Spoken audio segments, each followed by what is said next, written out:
Bettina Ortiz y Mena was not accustomed to waiting. A former Miss Valenzuela and Miss Universe runner-up, of course. The exceedingly brown strawberry blonde was these days the wife of Miami Auto Parts tycoon Herman Ortiz y Mena, and at every restaurant she chose to grace with her presence, she was always greeted with reverence and whisked to the exact table she desired. Today, she wanted a corner table on the terrace at Sip Sip, her favorite lunch spot on Hardboard Island. She wanted to sit on one of the comfy orange canvas director's chairs and stare out the gently lapping turquoise waters while eating her Cali Caesar salad.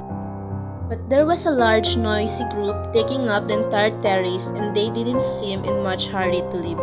Bettina fumed as she glared at the tourists happily savoring their lunch in the sun. Look how tacky they were. The woman overly tanned, wrinkled, and saggy. None of them properly lifted or botoxed.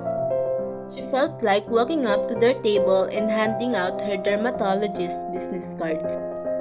And the men were even worse, all dressed in all romp shirts and shorts, wearing those cheap straw hats sold at the drink shop on Dunmore Street.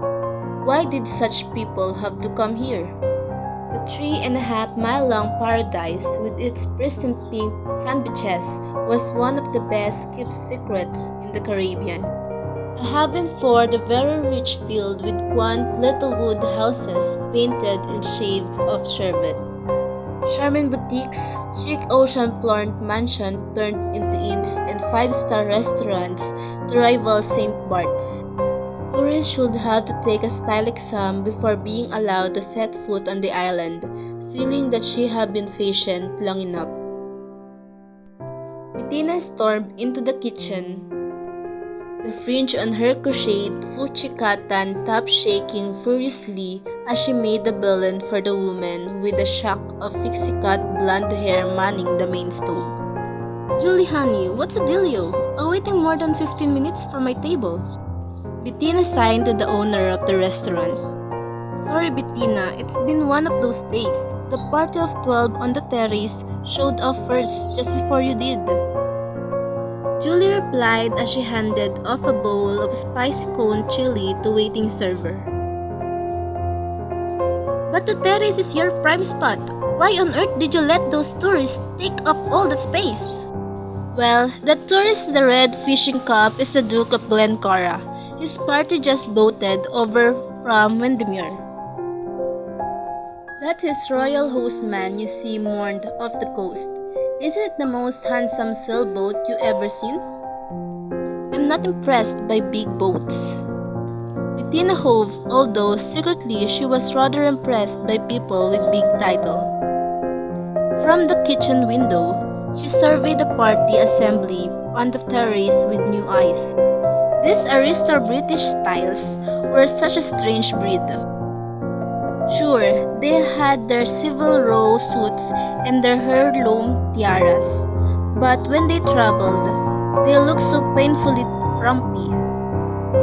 It was only then that Bettina noticed 3 well-built men in fitted white t-shirts and black Kevlar pants sitting at the adjacent table. The guys weren't eating but sat watchfully, sipping glasses of seltzer water. I assume that's the Duke's secretary detail. They couldn't be more obvious. Don't they know that we're all billionaires here on Breland, and this isn't how we rule? Bettina tuned. Actually, those bodyguards belong to the Duke's special guests.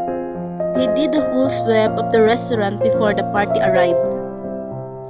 They even searched my walk-in freezer. See that Chinese fellow seated at the end of the table? Bettina squinted through her Diax-State sunglasses at the portrait, balding. 70-something Asian man dressed in nondescript white short-sleeve golf shirt and gray treasures. "Oh, I didn't even notice him. Am I supposed to know who he is?" "That's Alfred Chang," Julie said in a hushed tone. Bettina giggled. "He looks like their chauffeur. Doesn't he look like that guy that used to drive Jane Wyman around in Falcon Crest? Julie, who was trying to focus on searing a cut of tuna to perfection, shook her head a tight-lipped smile. From what I heard, that chauffeur is the most powerful man in the Asia. What's his name again?